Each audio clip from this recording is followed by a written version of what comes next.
Welcome to episode 260 of the official GonnaGeek.com show. This week, we talk about how Palm is coming back, how there's more Windows 10 problems, and there's also exploding body cams. Plus, we all whisper to each other and to you. This and more in this week's show.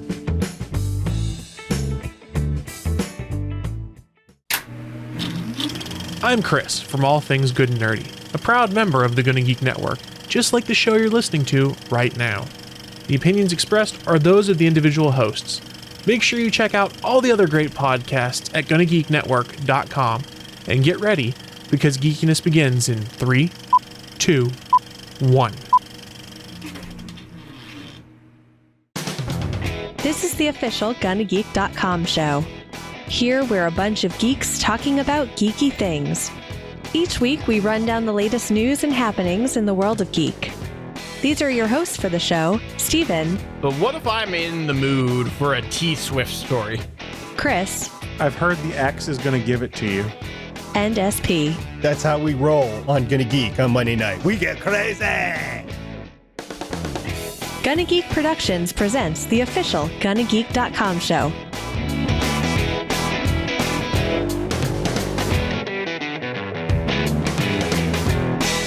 Welcome to episode 260 of the official GonnaGeek.com show. I am Stephen John Drew, and joining me, of course, is Chris Farrell. Hello, and welcome to the award-winning GonnaGeek.com show. Oh, I'm so glad we could be the award-winning GonnaGeek.com show now that there are actually podcast awards. We also have joining us, of course, Stargate Pioneer. Hey guys, it's October. It's time to get ready for Halloween. If you haven't already, so tweet us pictures of your costumes, your cosplays. We'd love to show them on the show next week. And also, we're pleased to say we have Suncast. Suncast, how are you? Hey, how's it going? You know what? It was not going very well until you decided to join us today. Then it decided to go worse. It's all my fault because I'm calling from the moon. It's just that long distance. That's fair. You know, Steven, if memory serves correctly, you were the one who asked Suncast to be on and you called him.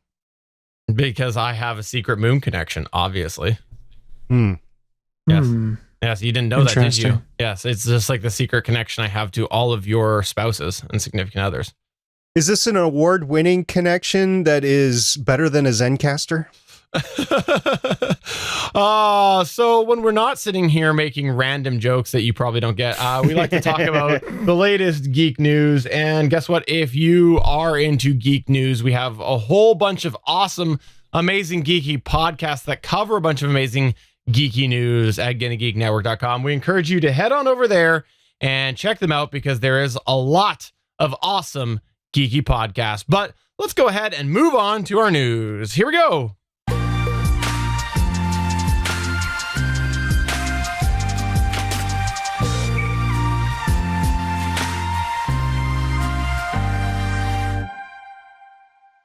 All right, let's go ahead and find out why exactly Chris wants to whisper to me. Chris, please whisper to me. I want everyone to whisper to me this segment, okay? Everyone whisper. Okay, we will whisper, but only loud enough so that our auto hardware gates actually open so that you can actually hear what we're saying. As well as the gate that I'll add in post-production. So let's make sure it's loud enough. Yeah, so we're not going to whisper in this segment is what it comes down to. So why are we talking about whispering? Well, if you paid attention when Amazon did their big event earlier this year where they unveiled new hardware and talked about new software features coming, they mentioned something I had forgotten about, which is called whisper mode.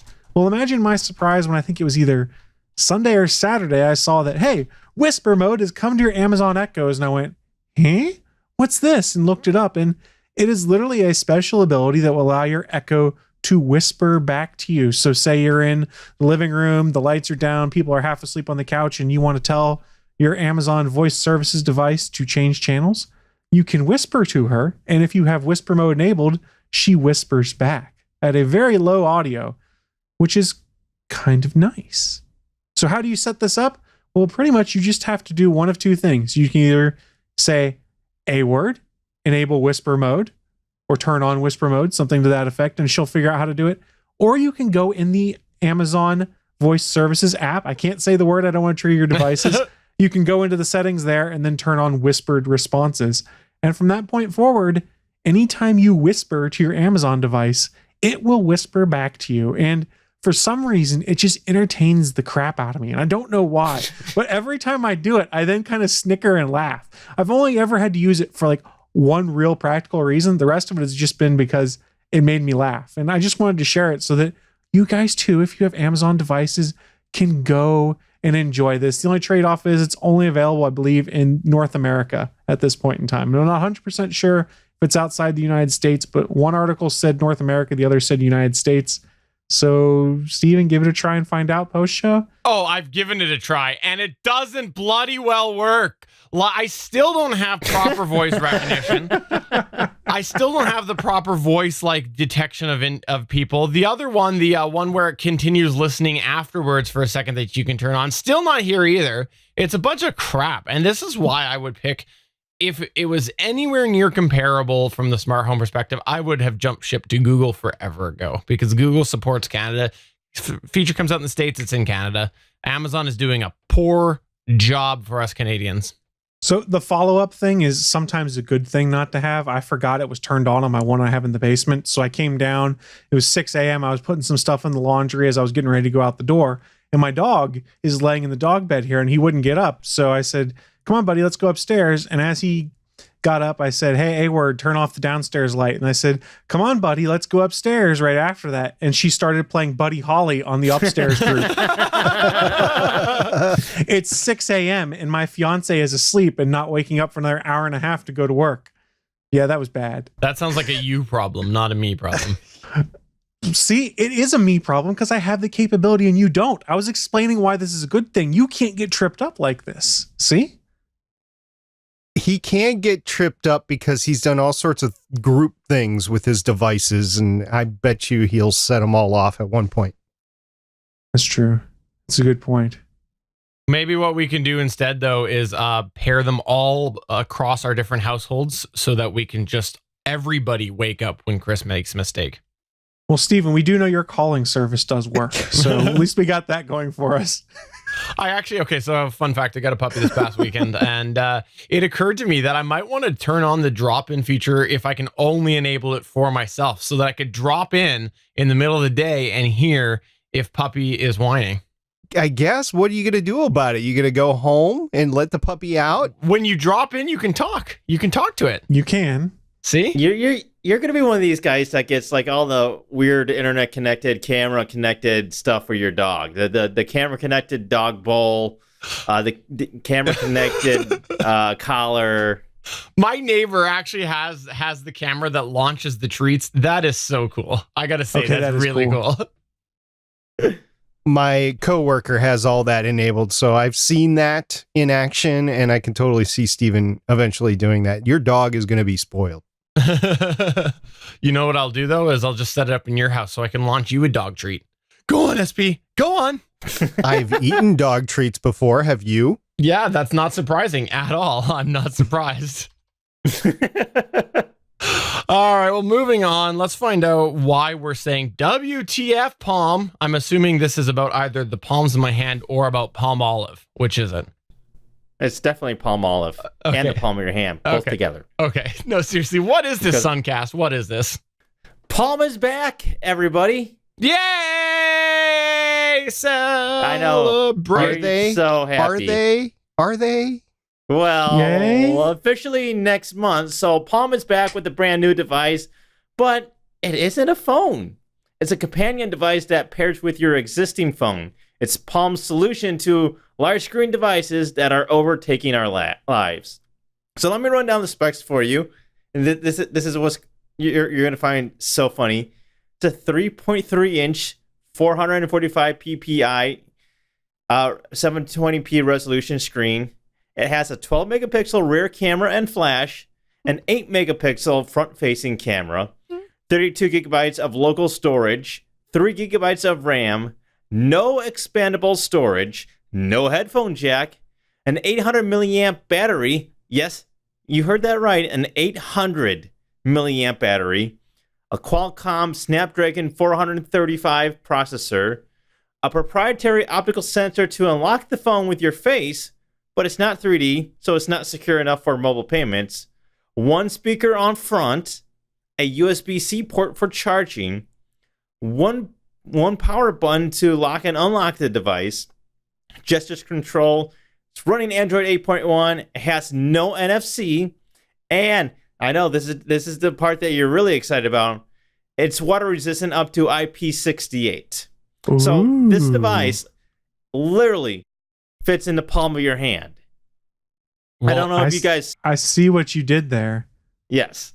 I would hope that it would if it's made by Palm. Like, come on now. Come on. It's not actually Palm anymore. They just sold the name and someone else is manufacturing. It's like what's happening with Nokia now, if I recall correctly. Pretty much. So it's intended for those that want to leave their phone behind so they can focus on life's most important moments. It has a feature called Light Mode that helps you stay distraction-free by only allowing notifications from apps you choose and turning off other features such as data and the screen, or you could just turn off the phone. Palm also says they're going to excel accessories for this device, such as a premium wallet, a Kate Spade-designed clutch, a Stephen Curry-designed sports sleeve, and a lanyard. So, as I said, this is a device that pairs with your existing phone. It does this much in the same way that the Apple Watch does. It's a wireless link between your phone and the device itself. So it uses that same technology as the Apple Watch, and you have to pay $10 per month to have this ability. So it's on sale starting November for $350 exclusively on Verizon. Oh, darn. I can't get this then. I'm so sad. You know what? I actually see a use for this, and it is the same use that we've seen in sci-fi movies, whatever. If you have the display like on your forearm, not on your wrist like a watch, but on your forearm, have a little bigger display there, and you have some sort of sleeve that it goes over, I could see this for that application. But I don't know if I would ever use it personally. I don't know if you guys looked at this device at all, but I just want to know if you got the same impression that I did from this, in the sense that Yes, it is a pointless device. Yes, that is the impression I got too. I'm sorry, but even the interface looks a lot like an Apple Watch. You know, I'm not surprised that we're seeing people try to leverage that familiarity with Apple. That's not a shock to me at all. And for somebody like Palm, who is trying to, well, somebody who is using the name Palm, trying to get into the game using the Palm name, it's a smart move. But I don't know. I just don't see the point in this. I really don't get it. Neither do I. It seems to be like they're marketing it directly towards an Apple Watch competitor type of thing. So it's priced in that same realm as a smartwatch. It just has somewhat of a different screen size, a little bit larger screen size, which I kind of get, but at the same time, it's like, wouldn't it just be easier to buy a smartwatch? Yeah, I think the smartwatch better solves. This is a device for people who've got more disposable income, basically, to be like, I can try this on a whim. I don't see the use case. I sort of understand what they're saying about get people away from using their big phones and decompress, or, you could just put your phone away. It's IP68, right? Yeah. So my phone. So that means that you could conceivably put it in a watertight case and then use it on your forearm, like I was saying, in a dive. Yeah, well, they're also saying that this is something that they want for people that go jogging, do a lot of fitness tracking type of stuff. It's meant in that sort of application. If you just want to go out for the night, you don't want to have your phone blowing up the entire night, and you just want some sort of device that you're still somewhat connected in case of an emergency, or you just want less distractions, less things going on from your phone, and you just want something that's more minimal. Dude, just put do not disturb on your phone and put it in your pocket. Done. This is a phone looking for a problem that is not really that prevalent. There's a few people that are going to be like, this is a device, looking to fill this niche gap for some people. Like, I need something to make sure I can stay good and stay off my device. How many of these is this really going to sell? I mean, let's be honest here. Yeah, I'm with you, Chris. I think that this is absolutely trying to find a market. I don't see the market. I don't see this picking up, especially because you look at the way our phones have evolved so greatly in the last couple of years to become bigger. That's why I said bigly, because that was on my mind. It's been the evolution to go larger. People want larger. People don't want smaller. Like, the people have spoken. When we first saw Apple switch away from that standard form factor, we had a bunch of people go, oh, I don't want this phone. I don't want to go to the new one. It's so big. And now that phone looks small compared to the current standard of Apple phones. I just think that really we as a society have overall decided, the smartphone users, that we're okay having larger devices, and the inconvenience for carrying around is worth the gain of display. I don't see the use for this. I think the only reason might be somebody who is possibly trying to go from like a flip phone to a smartphone and they want a small phone. Looking at you, Albert Sims. It's kind of like an updated iPod Touch. That's a good analogy, Suncast. I think you're right in that. It's an internet-connected device, but it's limited. I sort of see some of the application for exercise and stuff like that. So if you go out jogging, you don't have to worry about your phone. But here's the thing. All the smart devices now do the fitness tracking, heart rate tracking, GPS tracking. You can put MP3s on them and pair them with your Bluetooth headphones. And you can put all that in a wristwatch or a fitness band of some kind. So I think that need is already met. So like I said, I just don't see the need that's being met by this device. There's going to be a few people that buy it because it's going to be perfect for what they want to do, which is I can have this smaller device and not have to worry about the big one. That's great for those people. But for most consumers, they're going to look at it and go, why the hell would I want to do this? I mean, I'm looking at my iPhone 4 display right now, which is a 3.5 inch screen. The Palm is a 3.3 in comparison to my iPhone 8 Plus. I mean, yeah. That's a big difference between the two, and I don't want to carry one of these anymore. It's too small, and I want the bigger screen. Yeah, I mean, if you think about it, the growing rate of screens, you have the 10 and you have the 10s and the 10s Max now. So the 10s Max, I believe, is what, a 6.5-inch screen? Probably about that. So it's like, okay, you're gonna look at a device that's 3.3 inches versus a screen that's 6.5 inches. One you can do a whole heck of a lot on. The other you can't do anything with. I would feel like other than the actual physical dimensions of the device, you could make that 6.5-inch device do everything that this 3.5-inch device can, with the exception of the overall dimensions of the physical device. I'm pretty sure the 3.3 inch screen length would be shorter than the width of a 10s Max Probably. Screen. Like, for instance, Android just put in their digital well-being stuff in beta right now. It'll be fully out there later, which is to help manage how much time you're spending in apps, to go and observe that. And you can put limits in it and be like, I only want to go on Facebook for an hour a day. And when you hit that hour mark, it's not going to let you in Facebook until you go in the settings and disable it. So it takes the simple factor of dropping into that away. So there's software that can do it on your existing phone. I don't want to have to carry two devices with me, even though one's smaller. An ideal thing for me would be you take a phone like this size, this is my Pixel 2, and you make it so I can literally fold it in half once you get those bendable displays right.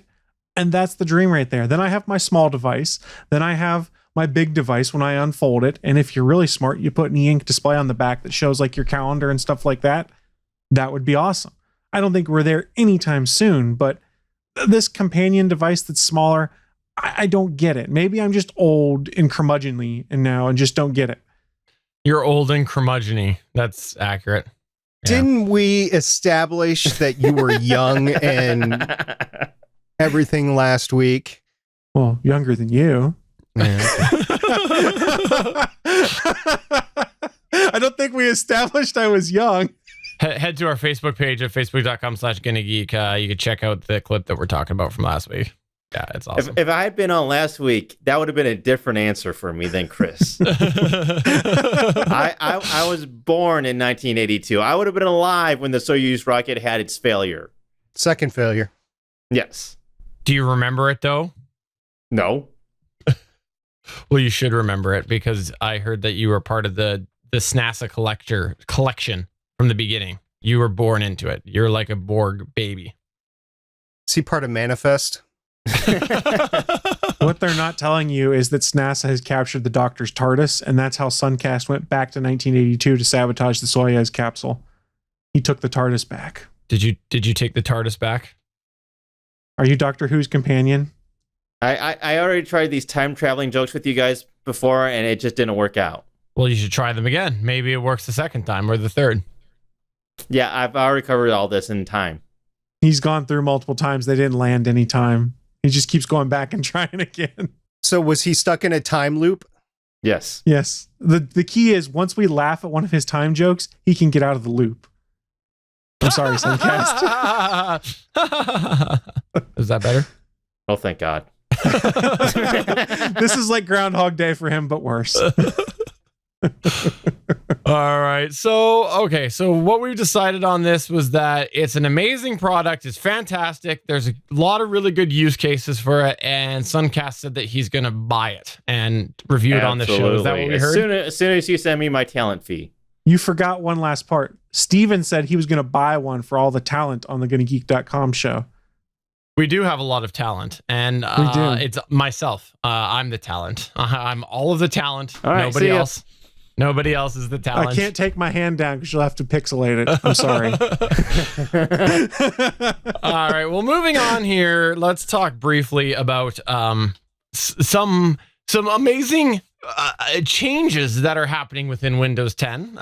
There have been a couple of hiccups because, as we all know, Windows 10 is fantastic, absolutely amazing. It's the best. The best ever. Okay, sarcasm ends now. Windows 10 updates suck.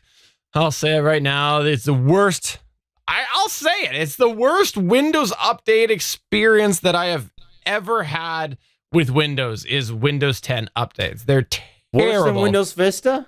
Oh, absolutely worse than Windows Vista. Worse wow. Talking How update about Windows wise. ME? No, I said update. The updates are the worst experience. Oh, okay. Not the experience of Windows overall, but the update experience itself is terrible on Windows 10. Every single time there's one of these blah blah blah creator updates, you run into a bunch of problems, and this is no different. For those of you who were familiar, yes, there was supposed to be another fall creators update that came out in October, and some people got it. And then they quickly decided to hold off on that. And the reason why they decided to hold off on those is something that might not bother you too much, but for me, it does, because apparently people were losing files. That's right. The update was causing people to lose files. So guess what? It wasn't just that, because some people who have also tried to update again using manual intervention and whatnot are saying that there's a problem with the built-in zip extractor. So those of you who are not familiar with zip files, well, I don't know why. I'm not going to explain it to you because zip files have been around forever. You can figure that out yourself. And what happens is when people are doing zip operations, what ends up happening is during the update process, if there's going to be an overriding situation where it tries to override files, it's supposed to prompt you for whether or not you want to overwrite said files. Well, yes. Allegedly, with this update, if you unzip files into a directory and those files already exist, it's just default overwriting the files that are in there. So this is a problem because maybe you don't want to overwrite said files. I don't know why that would be the case. Yeah. Yeah, this is ridiculous. I cannot stand the Windows update problems that we have had with Windows 10. And I don't know what they're going to do at this point to get out of it, because it is constantly happening. We're constantly having these big pushes stalled because of issues like this. I will say right now, myself, I have had my fonts directory deleted far too many times to count during different updates. I have had that happen more than one occasion. Like I said, I lost track of how many times. I just have a fonts folder that occasionally I go in and it's on my other drive and I copy them over because this has happened so much during updates. This is ridiculous. It's annoying, and go Windows 10. Yay. Well, it's even the simple stuff that's getting to be annoying. Like every time Windows updates, I have to go in and reset all of my sound stuff. So on Streamlabs OBS, on Skype, on friggin' Audacity, almost everything where I've got things saying, hey, use my iMic inputs and outputs to do this. Whenever there's an update, Windows just changes it to default. So I have to go back in and reset everything because default, I don't know what it actually is, but it's surely not my iMic, so it does not put any of my audio equipment in there. So even it's the simple stuff that isn't sticking when they do the updates. And from a user perspective, that's the stuff that is annoying the first time. The second time you get a little more annoyed. And then the third time you're just like, well, I don't have any choice. Let me add this on my list of things I need to do when Windows pushes an update. I need to make sure my sound card settings are right, my video card settings are right, my camera settings are right. Granted, these are all predominantly podcasters and producer issues here. I'm talking about a conventional user. It's probably less of a concern because they might not have a fancy mic or anything like that. They could just be using the webcam mic, but it's annoying. And especially more so when there's people that pay for the pro version of Windows 10. And it just does these things. I mean, another thing that got me is we were recording the Starling Tribune on Thursday. I come downstairs before the show to get started up. My computer's restarting and pushing updates. And I paused and went, well, wait a second. Windows is only allowed to do this between the hours of midnight and 8 a.m. That's how I've scheduled it out. This is 7 p.m. and my computer's forcing an update on me. What's going on? So there's a lot of pressure points. Microsoft can override your settings on that and just push it whenever they want, it turns out, even though I'm supposed to have the option not to. And I just get annoyed with it. But at the same time, I'm like, what am I going to do? I don't want to run Linux. I don't want to go to Mac OS. I don't want to go to Chrome OS because I can't do any of my podcasting stuff on it. I can roll back to Windows 8 somehow, maybe, but that's going to stop being supported in a few years. So you're stuck with Windows 10 and hoping that Microsoft gets its act together. And they talk a great game every time. Oh, we understand frustrations, things like that. But it never really changes. I have done more full reinstalls of Windows 10 since switching to Windows 10 than I did previous generations. Like it happens far more frequently where I just decide I'm going to do a full turf to get rid of the bugs, and every time it's successful. My Windows 8 install that I had, it was like maybe a once a year thing, and it was mostly just a let's just do this for good housekeeping. And I've done it, I think, 3 times this year. It's ridiculous. You had to reconfigure your computer pretty much to have an OS drive specifically that was minimized that you could do this. Yeah, exactly. And I don't get it. And like you said, where are you going to go? I don't want to go to Mac. People are constantly telling me to go to Mac. It's not a solution. I don't like Mac. I don't like the interactive experience with Mac. I don't like the lack of availability for what I like to do. A lot of the stuff I do is Windows only. I don't like Mac. So that's not an option for me. And it's just irritating that Windows is doing this so weirdly because yes, they have had poor generations before of Windows, but then they had a good generation and that generation was overall reasonable, right? And that was like with Windows 7 and Windows XP, you know, they were pretty reliable overall. And now with Windows 10, because they just want it to be like, this is the thing, Windows 10 forever, it seems like they're just going wrong with the update path. So here's the thing that I have noticed. And it seems like the more complex your rig is, the more likely you are to have issues. Go figure, right? But in my house, I have an original Surface Pro that sits next to this computer that is my soundboard for podcasting and things like that. I have a Surface Book upstairs that is my productivity machine. And my fiance has a Surface Pro 4. Every time there's an update, it's smooth on those. There's no issues. Granted, those are all made by Microsoft. My friend who's got a laptop that's a relatively new Dell, no problems. But you start getting into people that have desktop machines with a lot of heavy-duty hardware and some custom setup pieces, and that's where it seems to poo the bed. So I don't know what it is. Are we getting into an issue where the complexity and the different kinds of machines out there is what's causing some of these issues for them? I don't know. Fragmentation, I guess, because there's so many different machines. This one's on an i7, i5740. This one's on blah, blah, blah. And trying to make that work across the board. Maybe that's causing problems for them. But literally, my 5-year-old Surface Pro that I bought used on eBay 3 years ago runs with no problem on any of the updates. And it's just not even, I don't even think it's Windows 10 Pro on it anymore, but never a problem. Everything runs fine. So I don't understand. There's got to be something that needs to be looked into, because I guarantee you the businesses that are using this, that have like a business license with Microsoft and technical support through them, they can't be having the same level of problems that we are. Can they? I don't think the updates are being pushed to them at the same time as everybody else. Maybe. That's a good So point. I have a solution for you guys. It's Okay. called MS-DOS. Yes! Can we use XSplit on MS-DOS, Steven? Yes, I think we can. I think there's a command for that. Does Skype NDI work there? We can use Skype NDI, and what you're going to have is like matrix effect views of us. So it'll just be like scrolling green characters that form our faces and images on screen. It'll be wonderful. And everybody can use pzip to compress and uncompress zips. Totally. I love this plan, Suncast. Thank you for coming up with it. And thank you, SNASA, for sponsoring the idea. We're definitely going to go that way. We'll make sure that we have all sorts of weird effects going on. That's what we'll do. I like this.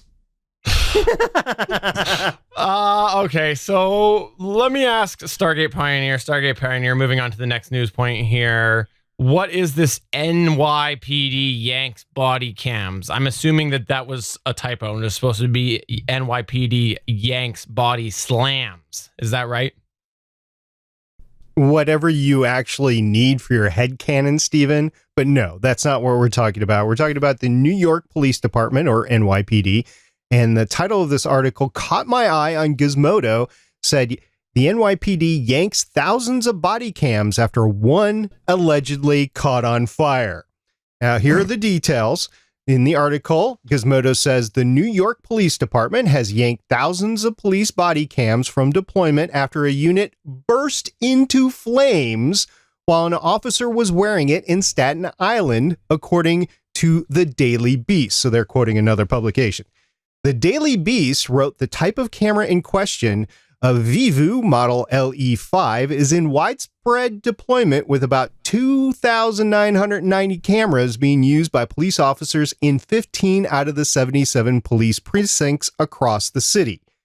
In total, the NYPD has over 15,500 cameras in the field, and according to the Daily Beast, the incident appeared to involve a defective battery pack. Guys, where have we heard this before? A defective battery pack catching on fire. Hold on. I got this. This is Note 7 Watch 2016. 2016, we're still talking about batteries. Well, I feel old now. Yeah, 2018. Yeah. Okay, so a little bit more information. The incident occurred around midnight around a Staten Island police precinct. The camera unexpectedly began to smoke and fell from the policeman's shirt to the ground. It then caught on fire and was damaged. Following the incident, Police Commissioner James O'Neill issued an internal order suspending any use of the Model LE5 body cameras due to the possible product defect. The order said that the police were removing cameras from the field out of an abundance of caution as it investigates the matter. The other styles of body cameras used by the NYPD are not affected as a part of the order and will remain in the field. Now, guys, whether you believe in police body cams or not, this is an important issue because if they're catching fire on the person, I mean, they could be used as incendiary devices. They could be affected during a physical tussle. This is bad, guys. Yeah, it's bad news. Is it? Is it really? Because sounds to me like it gives the firefighters employment. I see. So, Stephen, what I'm going to do is I'm going to buy you a Vivu Model LE5. You're going to actually attach it to your chest. You're going to wear it all day long. You feel safe doing that? Sure. Why not? At this point here, what do I got to lose? That sounds Gotta like be a better good than trying to plan. make Skype work. I'm all about our civil servants, and if I can help employ the firefighters as well as the paramedics, all because I'm wearing one of these, I'm looking out for them. I'm a team player. Are you ready to get a giant chest-like burn like Iron Man? That's how all villains in superhero movies get their start, is a burn. I'm good with it. Is a solution here for them to issue a software update where it limits the capacity of the battery to 80%? No. Hold on. It's not. It's to send them all in to be recalled to go back out and catch fire again and then limit it to 80%. That's what it is. This tracks. The logic tracks. So again, this has been another edition of This is Note 7 Watch 2016.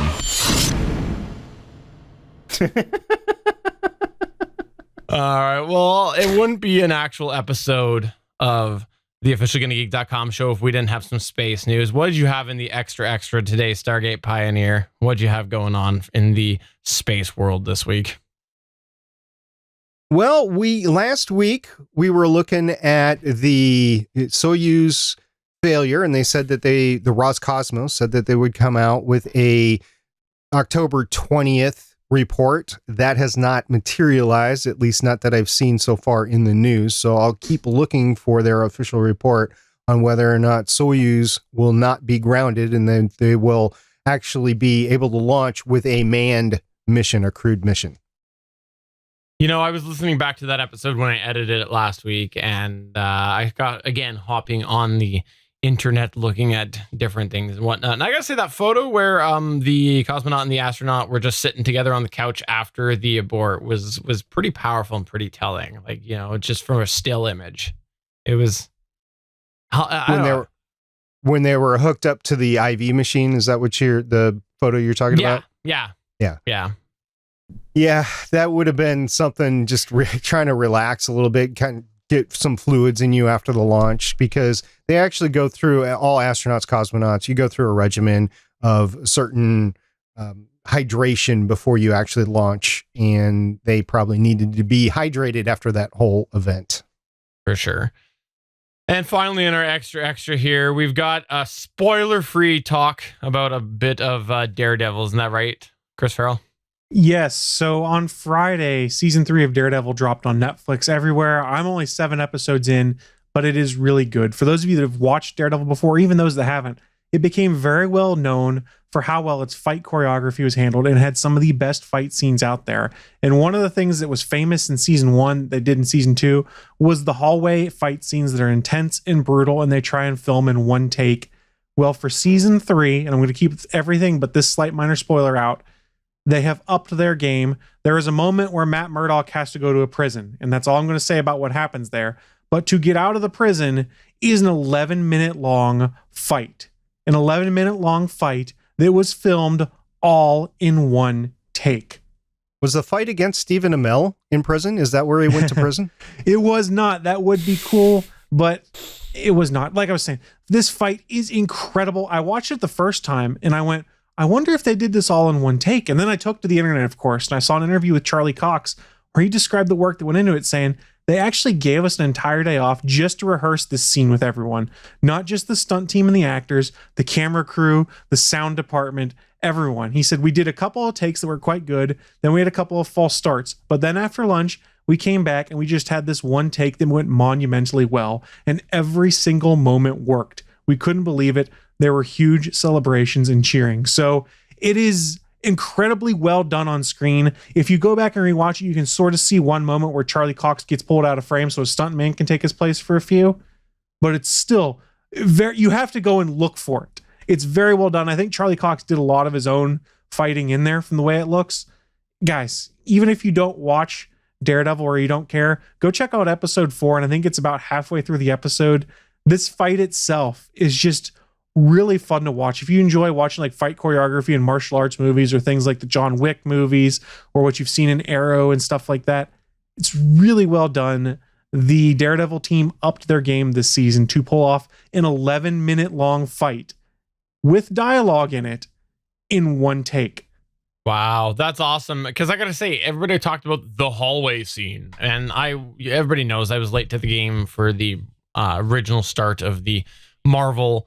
I think it was season 2 by the time I started watching Daredevil, and I was disappointed with the hallway scene after all the buildup because it was not one take. It was clearly not one take for the hallway scene, and it was quite a letdown. The first one was, I thought. Nah, it wasn't. Yeah, there's a spot where he gets pulled into a side door for a little bit, and then he comes out, and it's a stuntman for a couple of minutes. Yeah, it was.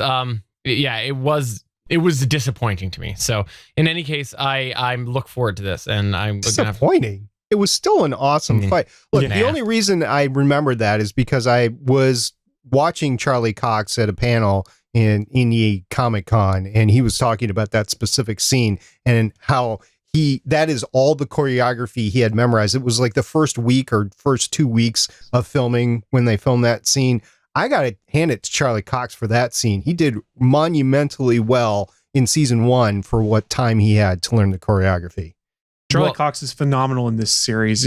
If you haven't watched it, for those who don't know, Matt Murdock is blind. Charlie Cox is not visually impaired. So he has to force himself, like, not to look at people in the eye, to stare off into space when he's doing his lines, to cock his head a little bit when someone says something or something's being heard behind him. He does all of these nonverbal cues so well with the character. Charlie Cox is amazing in that role. I agree. I really like the series, and I'm looking forward to this. I just started watching.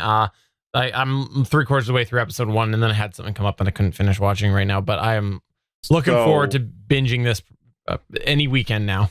It's good.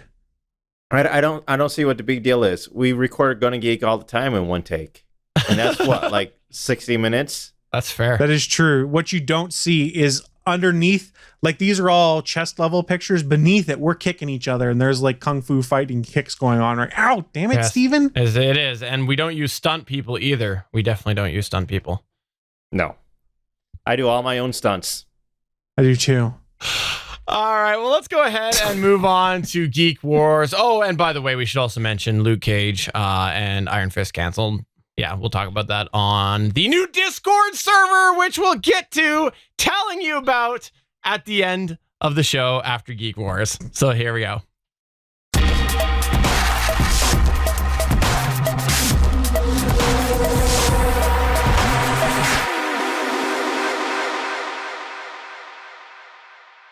All right, it's time for another edition of Geek Wars. That's right. Here at Geek Wars, what we like to do is ask a question and have the said contestants answer them. We've got today's contestants being Chris Farrell, Stargate Pioneer, and Suncast. You've also got over the shoulder of Suncast, the SNASA director, because you never know if the SNASA director is going to answer or Suncast is going to answer. I was just noticing, isn't that the same jersey?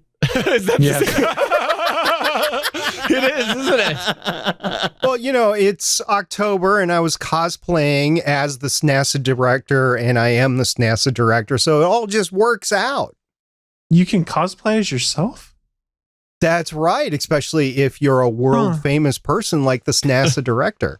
I think that would only work if you actually had a mask of yourself. It happens all the time at San Diego Comic-Con. No. You have to do it like the guy from Breaking Bad. I forget the actor's name. Bryan Cranston. Yeah, he had his own mask that he cosplayed at the con the entire time he was there until he went up on the panel. Yes. What is to say that this is not a mask? I'm pretty sure it's not a mask. Okay, I would have made Cruise. that mask for you. All right. Well, it's true, actually. By the way, can you say something that starts with H? Because maybe it's Wing wearing an SB mask. What the hell are you talking about? All right, let's go ahead and do Geek Wars. So we've got some geek trivia here, and Chris, SP, and Suncast will go ahead and ring in as we go through the questions. Now, here's the thing. Here on the official GonnaGeek.com show, I have been told that I'm an Apple hater. I don't know why people say that. They say I'm an Apple hater, and they say that, Steven, you're just not nice to Apple. So I figured that if people still said that I was an Apple hater after I did an entire edition of Geek Wars dedicated to Apple, then I just can't win them. I just cannot win them. So today we are Apple themed. We're Apple themed.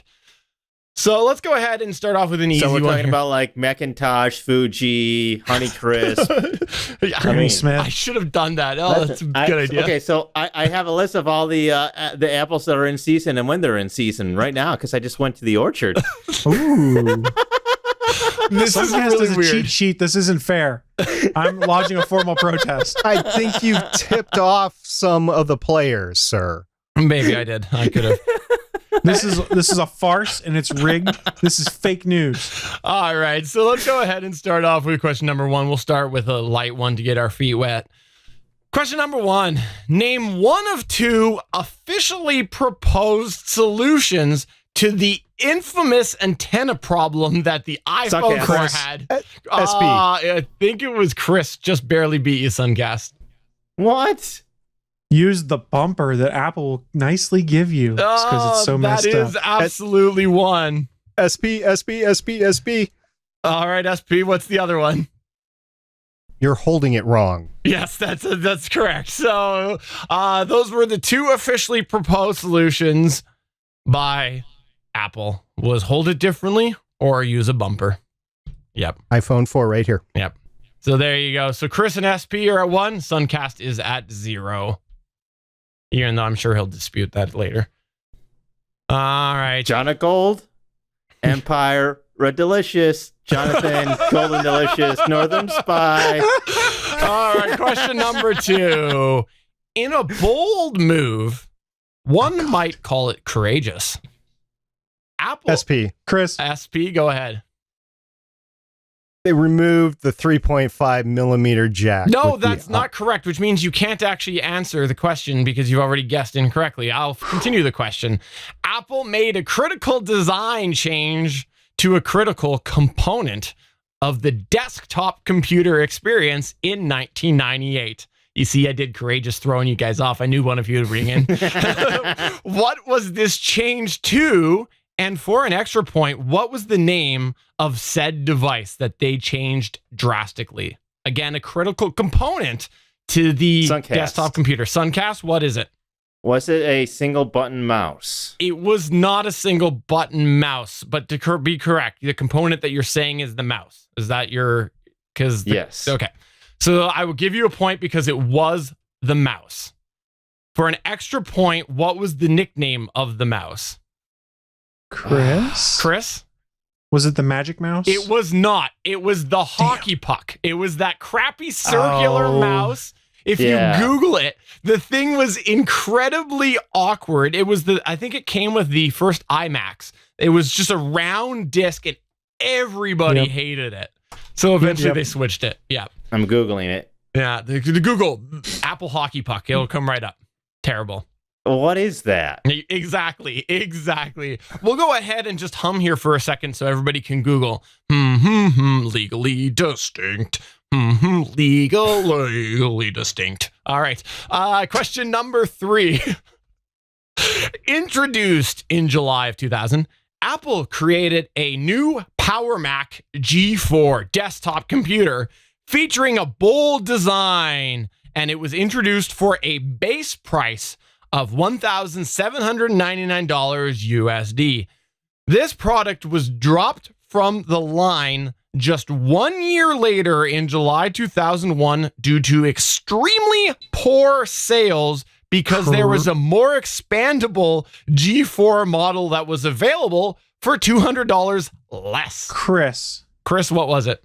Was it the app? Was it the Cube? It was the Power Mac Cube, yes. They had no fans too. Wasn't that the other thing they sold it on or something like that? Maybe. I don't know if that was, but yes, apparently it was just poor sales, a disaster because they had a more expandable one available for less money.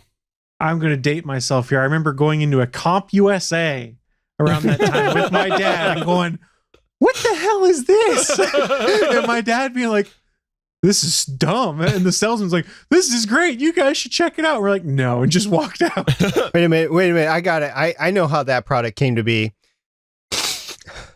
You guys, we need a new product. We need a new product. I'm pretty sure Steve Jobs was a weed guy, not a Coke guy from the rumors I he heard. did Coke, didn't he? Did he? I don't know. Yeah, he did for a while. We can go this. read. It just completely got off the rails now. All right, so that leaves Chris at 2 and the remainder at 1 apiece. Question number 5. Again, see, I'm appeasing. I'm talking all Apple facts here. All Apple facts. He's not encouraging us to make fun of any of this. Question number 4. What was the Apple Pippin? Pippin. Chris? Oh, this isn't right. But was it their PDA? It was not their PDA. Yeah. That was the Newton. Any SP Suncast? No, without Googling. Now Googling. Going once. Check. Going twice. Sold. It was a gaming console that they tried to introduce and was destroyed by things like the Nintendo 64. It barely made it into the USA before it was eventually canceled. Discontinued in 1997. Apple Pippin. Units sold 42,000. So there's 42,000 of these that made it into the world. Yeah. Does anybody even have one still? Are they all buried in a landfill? They're with the AT&T games for the Atari. The ET Atari games, not AT&T. Jeez. All right. So question number 5. He found himself. Here's question number 5. In more recent news than the Apple Pippin, a major security feature was introduced by Apple, and it immediately failed miserably during the keynote. Apple hoped that this would be fixed for the general public, but many users still continue to have problems with this feature. Chris, what is it? Face ID. It is Face ID, yes. Then they went to go ahead and demo it. It was, quote, unlocking is as easy as looking at it and swiping up, to which Face ID did not work during the keynote. Nope. Oops. Didn't work. All right, so that puts Chris at 3. Chris at 3 and the remainder at 1. Question number 6. As we all know, Apple and Google have an ongoing feud. While original iPhones rolled out with a critical hook to a Google service, Apple released its own edition a few years later, and it was a colossal failure. It was so much of a failure that they admittedly made 2.5 million user-reported corrections over the course of 4 years. What was this feature that had... Chris? Apple Maps. It was absolutely Apple Maps. That's right. About 4 years after it came out, they admitted 2.5 million user-submitted issues were corrected on Apple Maps. So we know who the Apple fanboy is. Didn't it take like 2 months for them to get the Google Maps app out to iOS then or something like that? There was some delay. To be fair, this stuff's all when I had an iPhone, so I'm remembering some of that stuff because I did have up until the 4S. Did you really? Yeah, I had an iPhone up till 4S, and I went to Nexus 5 and never went back. So for what it's worth, I go back and forth between Google Maps and Apple Maps when I need directions somewhere. I compare and contrast them. They both work. They both don't work in different situations. So it's 6 and 1/2 does the other now. I mean, they're both pretty good. That's the key. Yes. I'll tell you what doesn't work well. Siri. What up? I'll leave it at What that. an expletive. Hey, whoa. We're being nice tonight. I said we're expletive. We're giving Apple their spotlight that they deserve. No, We're not hating you're on them. giving Apple their spotlight. I never signed up for this. I'm an Apple user. All right. Well, question number 7 is going to be thrown out because Chris already talked about it. It was about the Well, you could just give me the point. It was what was the Apple Newton, but let's change it. Okay, when did the Apple Newton come out? What year? Oh, you son of a gun. 1996. Incorrect. 94? Incorrect. 91. Incorrect. It was 93. All right, so nobody got that one.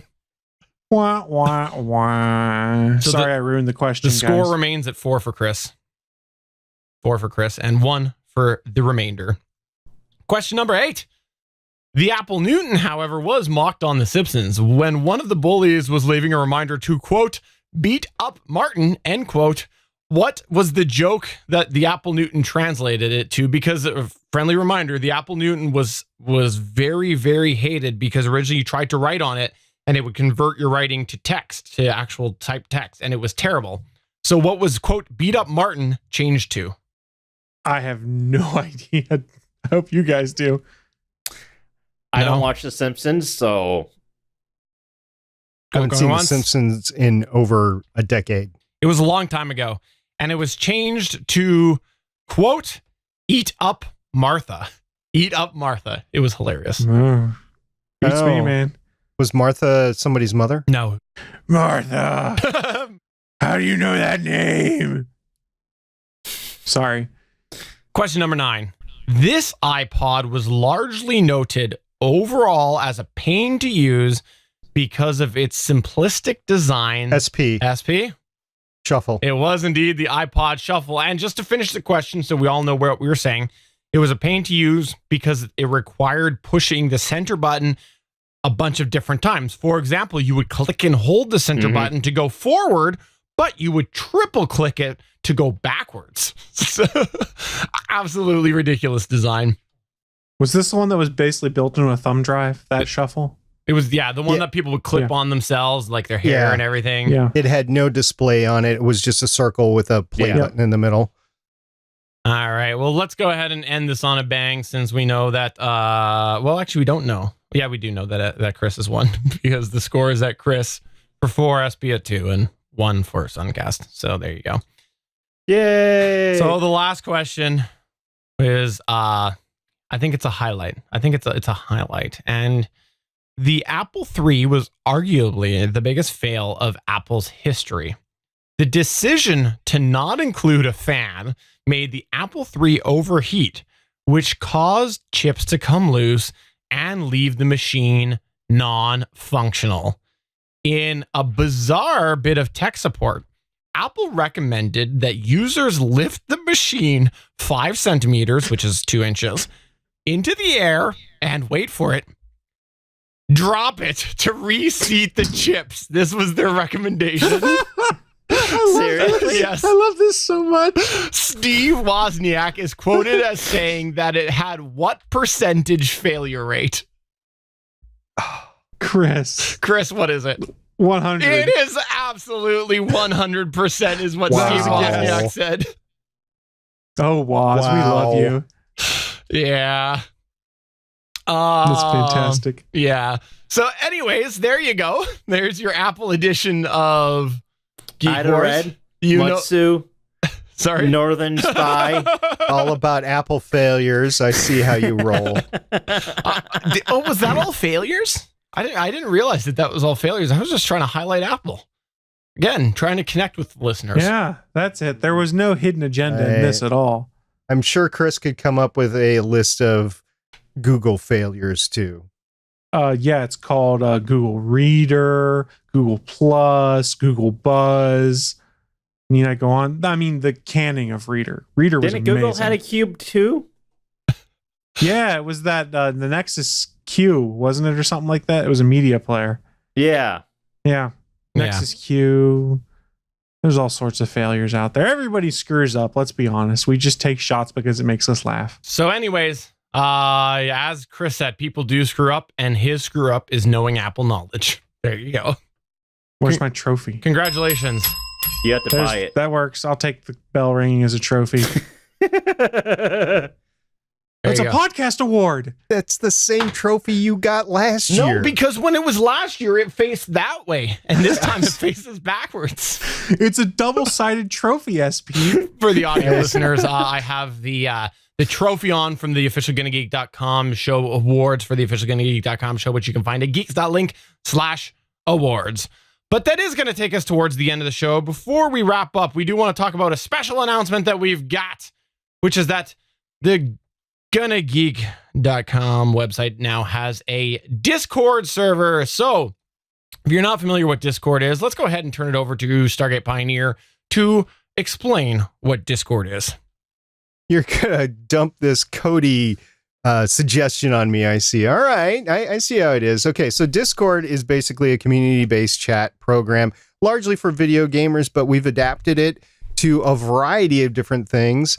So basically, you will sign up with a link. You will get to our server. There's a bunch of channels in the server, basically chat rooms, and then you can turn them on and off. You can mute them.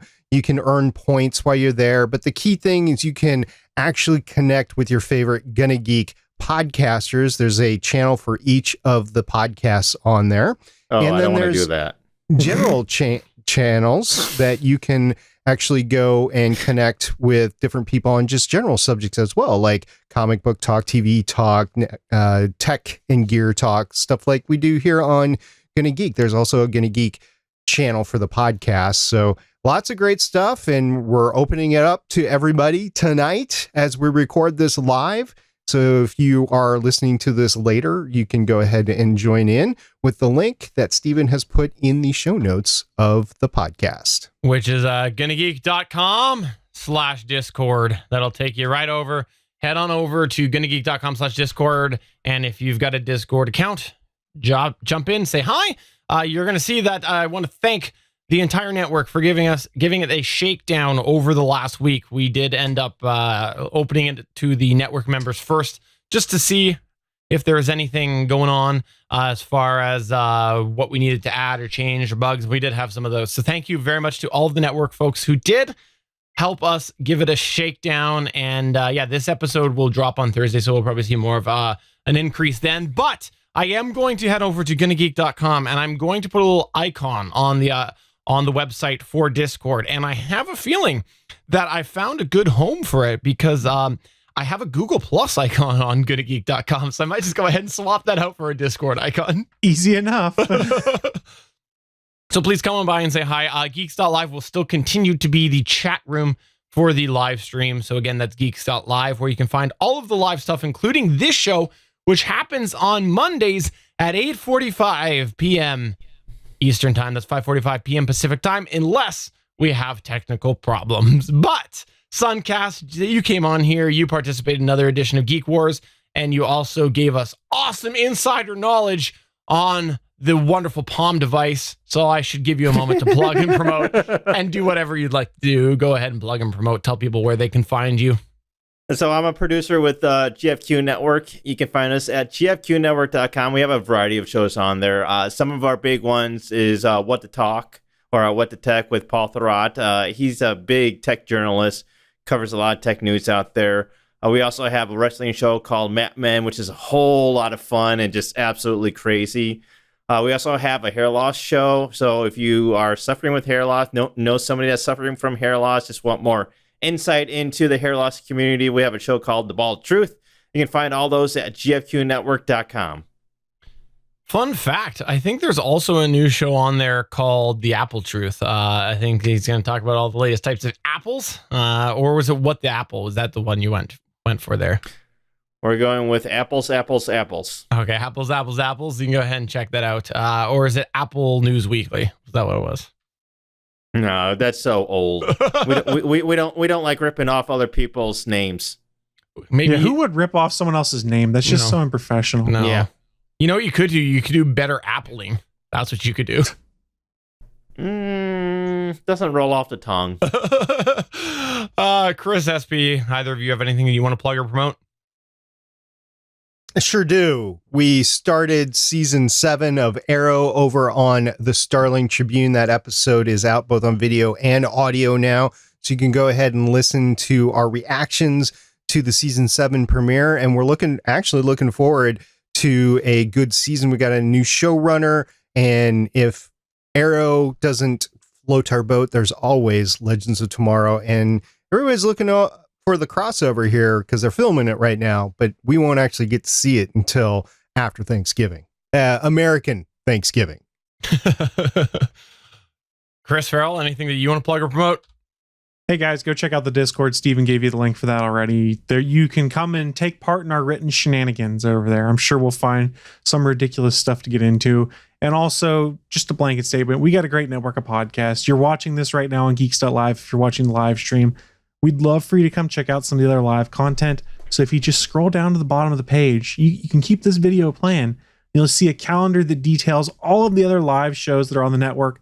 Come back, check out something else. And if you have a show and you're looking for a network, feel free to hit us up. There is instructions on the network page and how to submit to join the network. We'd love to get some new blood in. We like making new friends. Absolutely, we do. Maybe if you had done it earlier, you could have been on the inside track of the Gonna Geek Discord. And I'm pleased to say that in the last 5 minutes, we've actually already had a couple of people join into the Discord server. And one of them's going on about apples for some reason. I don't get it. I don't get what These one. apples are delicious. No. All right, well, that is going to do it for the end of the show. So for episode number 260 of the official GonnaGeek.com show, I'm Stephen Jondrew saying I'm a Gala kind of guy. And I'm SP saying, well, look out for what happened with Soyuz next week. I'm Chris Farrell, and I'm still your reigning champion. I'm Suncast. Steven, enable whisper mode. Have a good night. Bye. Bye, guys.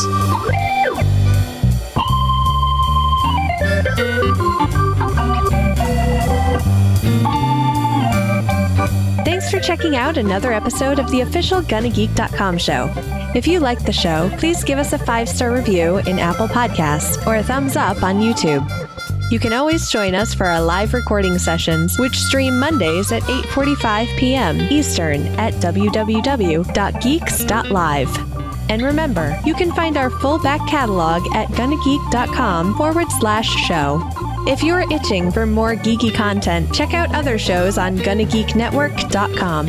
Voice work was by Emily Prokop of the Story Behind podcast. That's it for this episode. We hope to see you back again next week.